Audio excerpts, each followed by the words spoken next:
Selamat pagi anak-anak semuanya, selamat pagi. Wah, ceria sekali pagi ini semuanya. Wah, udah siap buat belajar ya? Ini sebelum itu rapikan dulu dong pakaiannya, dasinya, tali pinggangnya. Udah? Oke, udah siap nih pasti buat belajar.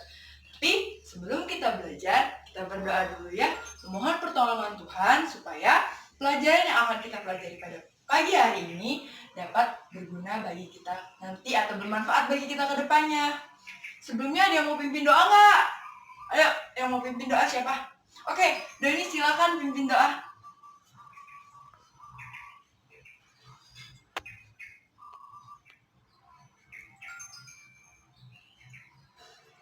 Amin. Terima kasih, Doni. Hari ini kita akan memulai pelajaran kita, yaitu mengenai jaring-jaring makanan.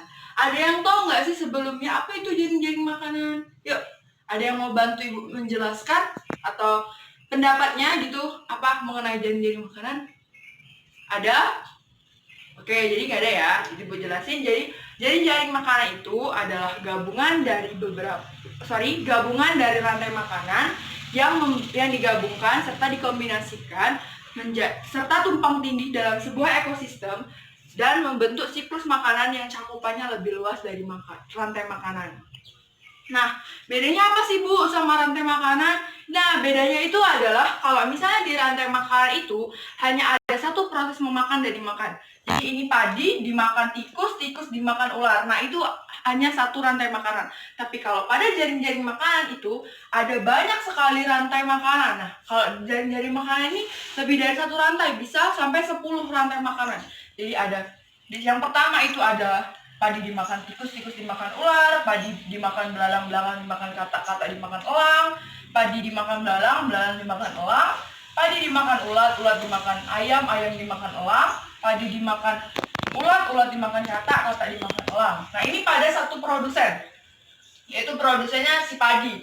Nah, itu bedanya. Serta kalau misalnya produsennya si daun, atau ini gambarkan pohon, nah daun dimakan ulat, ulat dimakan ayam, ayam dimakan elang. Lalu daun dimakan belalang, belalang dimakan elang. Daun dimakan belalang, belalang dimakan katak, katak dimakan elang. Daun dimakan ulat, ulat dimakan katak, katak dimakan elang. Nah, ada 10 rantai makanan dalam satu jaring-jaring makanan. Ini pada ekosistem sawah ya. Nah, jadi itu bedanya sama rantai makanan. Setelah tadi kita belajar mengenai jaring-jaring makanan, nah kita di sini ada dari yang digambarkan tadi itu menghasilkan 10 rantai makanan. 10 ya. 1 2 3 4 5 6 7 8 9. Oh, 9. Ada 9 rantai makanan ya. Jadi banyak ya. Yang tadi benar kan, banyak rantai makanan yang cakupannya lebih luas daripada rantai makanan. Nah, ini dia yang mau Ibu sampaikan di sini. Poin penting dalam jaring-jaring makanan itu adalah jaring-jaring makanan ini memiliki komponen-komponen. Komponen apa saja itu, Bu? Ada yang tahu? Jadi komponen-komponen penting itu yang pertama adalah produsen. Ini produsennya itu ada padi di sini, ya. Ini produsen yang pertama itu padi. Ini produsen. Selanjutnya itu ada konsumen satu. Nah, ini konsumen satu. Ini dibuka kasih K1 aja. Selanjutnya itu ada konsumen 2. Nah, nih konsumen 2. Ini jika 2. Selanjutnya yang terakhir ada konsumen 3. Ya, produsen itu yang penghasil utama atau sumber penghasil makanan utama ya dalam sebuah ekosistem. Nah, ini K3. Nah, dari sini ini sama ya. Di sini juga sama, produsen, konsumen 1, konsumen 2 dan konsumen 3. Inilah yang mau Ibu sampaikan atau poin penting dalam sebuah jaring-jaring makanan itu adanya komponen-komponen ini. Tapi kalau misalnya di rantai makanan itu hanya ada produsen, konsumen 1, konsumen 2 dan bakteri pengurai. Nah, jaring-jaring makanan juga ada, tapi lebih ditambahkan atau lebih diluaskan pada konsumen 3-nya ini. Nah, kok bisa Bu elang ini sama elang ini kok masuk konsumen 2? Iya, elang itu juga termasuk dalam konsumen 2 dan 3. Nih, elang, ular di sini termasuk dalam konsumen 2 dan 3. Begitu juga pada produsen daun. Ini ada si daunnya itu produsen, belalang dan ularnya untuk konsumen 1, katak ular ayam benar ya, konsumen 2, dan elang ini konsumen 3. Sama, ular juga termasuk dalam konsumen 2 dan 3. Nah, itulah yang mau Ibu sampaikan atau poin utama mengenai pelajaran kita itu.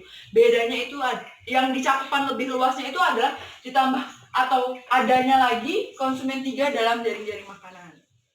Oke, jadi itulah inti dari pelajaran kita. Selanjutnya, pastikan apa sih Bu fungsi dari jaring-jaring makanan itu apa? Nah, jadi fungsi kita belajar jaring-jaring makanan itu adalah untuk kita tahu gambaran interaksi yang terjadi antara satu spesies dengan spesies lain. Yaitu spesies basal, spesies perantara, dan spesies predator. Apalagi tuh Bu spesies basal, perantara, dan predator. Jadi spesies basal itu kalau digambarkan dalam sebuah ekosistem itu dia itu produsen. Nah, sedangkan kalau misalnya spesies perantara itu adalah hewan herbivora tingkat menengah. Itu ada tikus, belalang, dan ulat. Ayam juga termasuk dalam spesies perantara. Nah, kalau misalnya spesies predator itu adalah hewan karnivora tingkat tinggi. Si ular sama elang itu dia predator. Selanjutnya, pasti kan ada lagi ya timbul pertanyaan. Gimana sih Bu kalau misalnya salah satunya itu punah atau elang atau belalangnya itu nggak ada lagi di sebuah ekosistem? Nah, itu pertanyaannya ya. Pertanyaan yang sepertinya bisa dijawab. Karena kalau misalnya atau bisa dijawab dengan mudah karena salah satu saja komponen atau dari sini itu punah, apalagi terutama produsennya, itu akan mengganggu keseimbangan ekosistem. Nih, kalau misalnya logikanya aja bahan makanan nggak ada, itu mengganggu ekosistem lain, mengganggu ulat akan juga elang terganggu, mereka akan punah juga karena mereka nggak ada makanan lagi untuk dimakan. Begitu juga manusia, kita kan makannya beras nasi ya, yang dihasilkan dari padi. Nah, kalau misalnya padinya atau padinya nggak subur atau kosong atau nggak ada lagi padi atau nggak ada lagi beras, kita mau makan apa? Memang ada sumber makanan lain pengganti nasi, cuman kan kebanyakan masyarakat Indonesia itu makanan pokoknya itu adalah beras. Nah, itulah salah satu saja komponen dalam sebuah rantai makanan atau jaring-jaring makanan itu hilang atau punah, maka akan mengganggu keseimbangan ekosistem. Nah, oke. Apakah dari penjelasan Ibu tadi dari awal sampai akhir itu ada pertanyaan? Ada? Kalau yang ada boleh angkat tangan. Nggak ada ya? Nggak ada? Oke. Jadi sampai sini Ibu akan menyimpulkan pelajaran kita pada hari ini bahwa jaring-jaring makanan itu gabungan dari rantai makanan yang dikombinasikan serta tumpang tindih dan membentuk siklus makanan yang cakupannya lebih luas dari rantai makanan. Nah, fungsi dari jaring-jaring makanan tadi menggambarkan interaksi antara satu spesies dengan spesies lainnya, yang tadi ya, spesies basal, spesies perantara, dan spesies predator. Dan terakhir, yang poin penting atau pesan penting dalam pelajaran hari ini adalah marilah menjaga lingkungan sekitar, ikut serta menjaga ekosistem.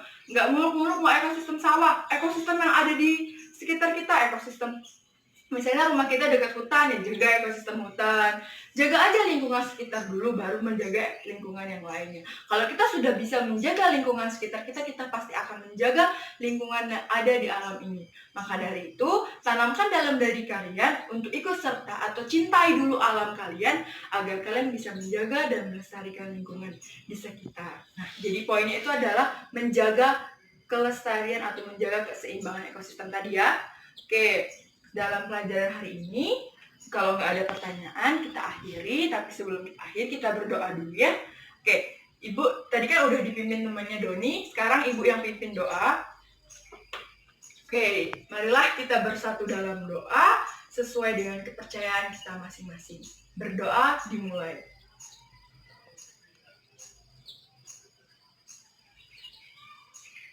Berdoa selesai. Baiklah. Terima kasih anak-anak atas perhatiannya dan juga Satu lagi, ya kalian bisa mengerjakan soal mengenai jaring-jaring makanan 1-10 aja, besok kita bahas ya, minggu depan kita bahas mengenai jaring-jaring makanan.